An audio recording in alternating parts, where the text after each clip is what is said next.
Здравейте, приятели! Ще ви запознаем днес с нашия нов модел корпус МК3.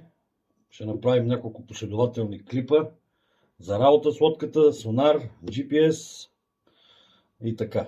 Значи, лодката, това представлява, капака отгоре се сваля с два винта.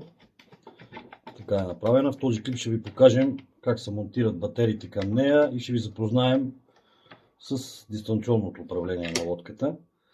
Капака се сваля, вътре има 3 букси, 2 по 2 са за батериите, има възможност с една и с две батерии и тази букса, която на другите модели ще бъде белязана, за да се знае, че тя е за батерийката на сонара. Не е правилно да се връзват малката и голямата батерия на тези двете, понеже се получава фал с малката батерия, понеже тя е по-малко ампераж и по-малко волтаж. Така, за целта, понеже лодката е приготвена за две батерии, а в момента тя е с една, сме изработили една тежест, която да имитира тежестта на другата батерия. Слага се най-отдолу тя, после се слага батерията, нейната. Ако с две се монтират двете батерии на съответните две букси. Сега монтираме само едната.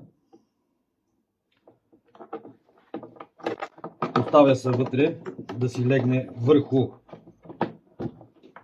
тежестта, върху самата тежест. Вътре си има и приспособления за закрепване на батериите после. И след това се поставя и малката батерия за сонара. Сонарите ги правим с отделни батерии.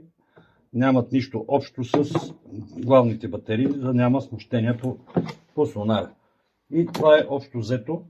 Идеята е, като се монтират батериите, да не се вадат почти цял сезон, когато се ползва лодката. Затова са извадени двата извода за зареждане на батериите, без да се отваря лодката. Един извод за зареждане на сонар, другия извод е за зареждане на самата лодка, на батериите на самата лодка. Това е общо взето с монтажа на лодката. Нали, с монтажа на батериите. Затягаме винчето добре. Лодката се пуска последния начин. Включваме дистанционното да си и пускаме лодката.